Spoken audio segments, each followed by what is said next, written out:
It's a very comedic fashion. And, you know, they say, hey, we can make this the easy way, but let's take the hard route. Let's just lose the ambush opportunity and try it this way. And again, at least they can get those points there. Now it's over to Buga and Miro here, who jump up. They find more success. They find enough to go ahead and concede.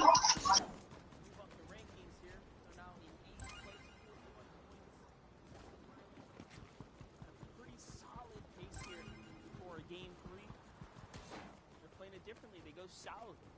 I am a little bit concerned as to whether or not they're going to be able to find some action in enough time.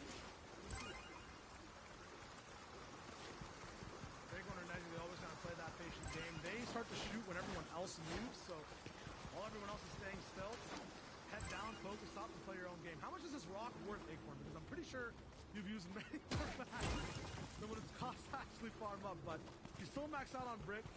It's looking fine. Aviv does not want to let him go. He walks down there with 480 builds. He left with 40. Oh, it's okay. Just cost him 2 minis. With the thought that counts. Meanwhile, Duke and Clicks also just trying to maintain the opportunity here. Looking around.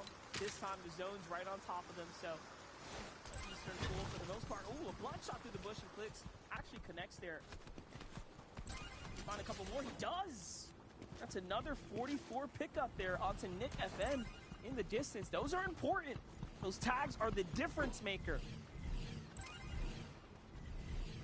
Rise is looking to even capitalize on the same side by himself. For him and Trashy, I think they're going to be playing the most different game compared to everyone else in the lobby right now. They're just looking to extend that lead. They're not playing with any type of desperation. All full planning for the moment, and they've only really gone down to one person so far. That's Kanata Azers. Just one team, actually. And if that's the case, that's all they have to worry about. As long as these guys are on the other side of the map, it's going to be fine. For them, just keep playing their game. Not an Agers proving to be the kryptonite for some. The weakness for others. Let's see if they'll open trades here from Kanata and Agers. He does find the tags. Those are the opportunities you want to take complete advantage of. So much, in fact, that team says, hey, I'm not peeking him anymore. And they start to look away. DJ and Pledge, however, find a knock onto 7Z. Cold has to play for the pickup. They're being hyper-aggressive here, looking around. Where did he go? They lose the tracking, and DJ will lose the opportunity to get the full finish as a 2v1 situation because 7Z has now been saved. Let's see it, though. Nicole will be fine for now. Zone, we'll see exactly where it goes as well. Please don't squeeze, it doesn't. So all the way on the right side, a majority of teams will have to move. Good for all their surge. People will be exposed. The ones inside around the islands, we'll have to be thinking about the future. Every time we see this east zone, things get crazy. Monster, have you heard about the MGMU? Tell me more. Yeah, it's the mid-game mini update, so let's tune in. MM coming at me with the MGMU. Is that what it's called? We'll take that. But unfortunately for Walkers, going down out of the air, we know this north side of Sleepy Town is a rough road, a rough position to land at when you have that sort of like north to south path. Can be very, very difficult. Of course, he did get knocked out of the air by the team at Shifty Shafts, but luckily for him, does manage to get revived and they can go on with the game. We saw Tahi earlier running away. Let's have a look what happened to him. Unfortunately, if you're a Tahi fan, it's not a very nice end. Jackson and Chubbs managed to clean him up in very, very good fashion. Beautiful eliminations, beautiful piece control, getting the shots, connecting where it matters most. So, unfortunately for Tahi, they can't quite make it through the rest of the game, but for Chubbs and Jackson, they can continue. Now, Shayo, have you heard of the TYMM? TYMM, what is that? The thank you mini miner with the excellent breakdown there, giving us the update that we need to continue to stay in the game right now and be focused and understand the hurdles that these teams are overcoming, because right now, it's now or never. It's the day one of NA East Final. Yeah, and I am sad because I am a Tahi fan, and he did go down. So I'll be crying for the rest of the game. Not mind the sniffles. Quanti and Polarized. I mean, I called them out game one, hyped to see exactly what they're going to do. Top 10. Looking like they're just riding by. I think the last 3 games of day 2 is where they can really pop off, put the pedal to the metal. I think right now, this is exactly what they want to be at, kind of near that top 5. So far, they're playing very well. Have a lot going for them, and honestly, the fact that they have this zone favor is even better too. But hey, being on the coast, being on the beach, this beautiful real estate for now is not really the play. You have to get back into the population. You have to get back to the action there and put yourself in a position to find fights in the end. Shadow and Walkers, after that game 2 win, though, walk their way into this end game now. They're looking very, very solid here. climb back into a spot where they can have control of the lobby. The issue is when it's all the way towards this right side, towards the foundation, it's smack dab in the center of zone. Anyone who's moving in across the map, across the entire land of the island, they can't move as far into the next zone, so they'll be trapped not playing their game for now. Now we want to see Walker and Shadow after winning a game from high ground, right? Zone team win from the low ground. That's how they got here throughout the semifinals. Will they start to look at height a little bit differently? Will they say, hey, you know what? We haven't had teams on NA East, really pick up the crown that Zayt and Saf left behind. Be the high ground king. Maybe sometimes all it takes that little bit of confidence, and all of a sudden you look at the game differently. Because if there's one thing NA East needs, it's more teams to be bold and fight for height and put it all on the table. So I'm definitely excited to see how that development continues throughout this weekend here. I mean, the big thing about that is that so far they've already had one type of game under their belt. It's about when you actually pull zone and the opportunity to play height. In this one, they're not going to.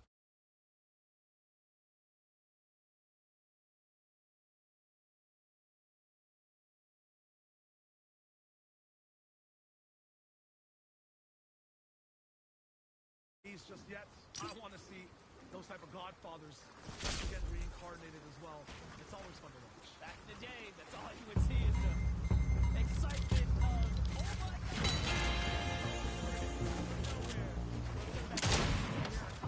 Spins, okay, with the clutch shot onto the lead there, puts him down. And now we will be able to see his teammate keep back in the game. Won't play in the zone. Jump off the net again. Another fight here. This is on to Cole. They just make do of the remnants after 7Z.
Picks that one up huge, and they're looking relatively well on damage. There's so much space to cover, so much ground to get back.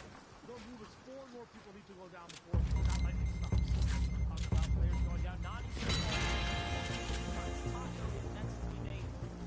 Those are just some of the casualties. Let's jump back into it though. There, okay, has a place without by himself. He loses his teammate. Great defensive pass here. Be careful. Not just yet. Seen a lot of solos do great things today. Cooper out, no shield though. Coming even worse for Wares here. The cutoff. Theo knows exactly what he needs to do, but this zone is starting to add up.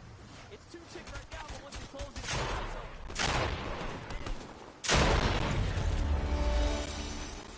step back. We'll have to live with that. Dylan Palm's gonna have to just climb back because these guys not having control, not being in the zone. Every time I see it, even if they win fights like this, they never get to win the game. To get inside that top 10.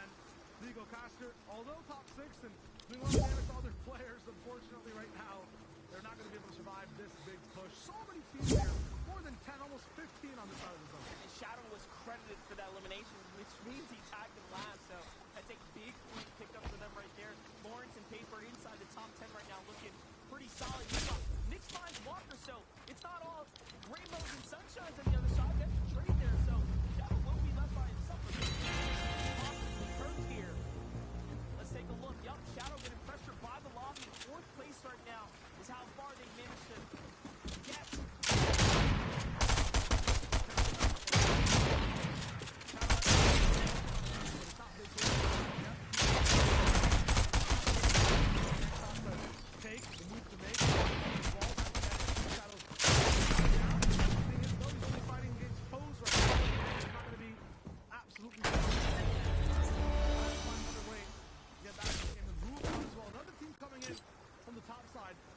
absolutely desperate for damage. It's Degen, it's Cease. I say team. Might just be two solo players. Pump's gonna get taken out by the likes of Day. So Cease and Day are here.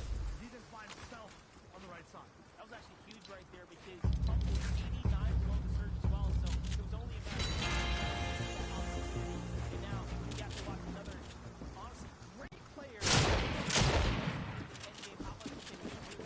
So many very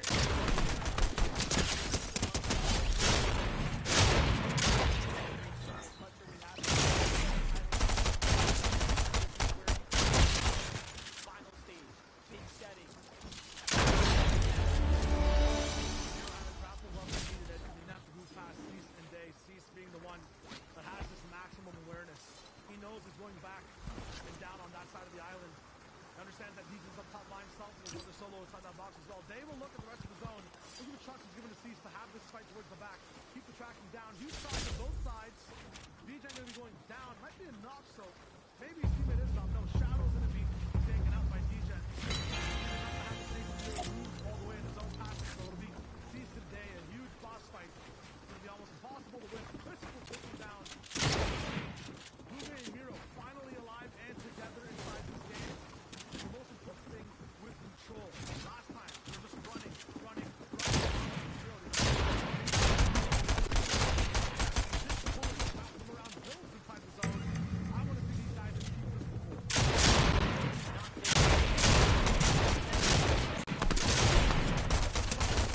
He's got no shield. He's got Agers right underneath him. This is 4th place versus 6 here. And Clicks is by himself. No Duke to protect him.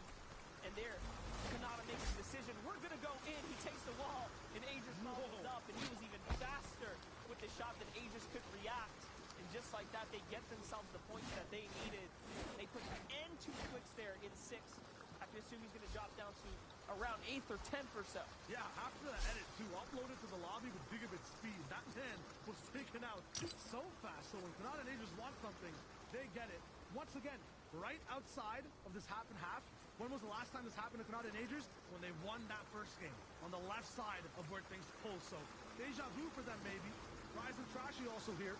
And we know whose kryptonite, or what their kryptonite is. It is Kanata and Agers.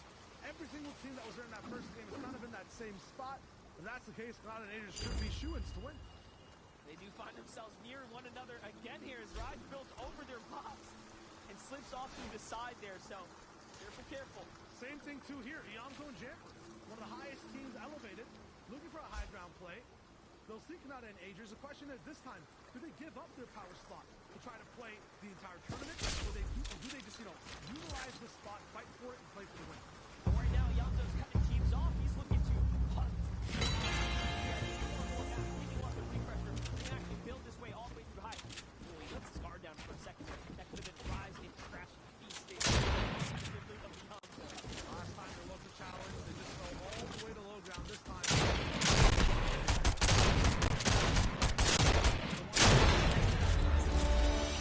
Yeah, that looks like high ground.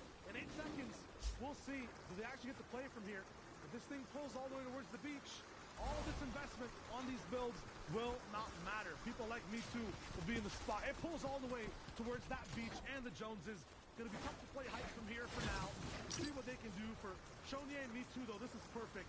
They can continue this box fight, rain in so many Elam points and refreshes at the perfect time. That's right, but everyone on this other side will have this slight advantage as they are up above the elevation here. Shonye and Me Too commit 10 eliminations. Wait a second. Dude, we're not even in the end game. We just got here. Zone 6 reveals itself. I think 10. The record's like 17 or something. I don't think it ever gets to 20, God. so it might be history we're watching here in NA East on that low ground. Dom and Tragics up top. They're a little bit more passive, right? This is actually huge for Me Too and Shonye. They don't go for as many eliminations. They go for pressure and just keeping the builds up on height. Me Too and Shonye can run away with this with eliminations. I really want to tune into that low ground scene. Yeah, called it in game 1. I was like, wait, he's in the feed. He's getting big names. Hold up. We haven't seen him play with this teammate yet, and it's looking pretty good. So far, they are hot on the seat right now. Fresh off the press. Rise and Crashing has something to do about here. They're 87 above. That's the issue to worry about here. They try to rotate. Great rotate there. Looks good. He gets in front. He has to double back to his teammate here. full build. Unless there's weak players all around them, all it will take them to jump in and commit to the fight. Here it is. For the break. Everyone's weak. No one ends up being strong. Yeah, no one is typing. Left by himself. Is down. He'll be able to pick up both on the box. Right, going to be so important for his placement overall. Will be pushed all the way over to the left side here. Not in the way. No, he gets to breathe. He sees the air. Where is he going to go? Is the question. Still keep things secure. Well, he's got almost max material here. Cannot do something crazy. We've seen this before. Still the low ground. His teammate now down to 28 HP. Into enemy builds and crushed. Taken out. His run's over. Kanata has a chance now to jump up to first. He is just 5 points away from doing something exceptional. Meanwhile, Yamzo and Denver inside the top 10 continue to fight for more, and they keep earning their stripes. And this is huge that the Yamzo insurance policy, that low ground type beat, is going to be so good. Cease and Day, though, finally seeing some sunlight here up top on high ground. Going to be a challenge for them to win this game because Miro and Bugha are still looking strong. An armored wall will not stop these guys if they want to get into your box, but it will change their mind overall on where they want to go. Means picking up bodies inside the ceiling feed. 11 eliminations almost, it looks like. Yes, that's exactly it. They're not stopping at all. He is not. They got a lot of points to work with.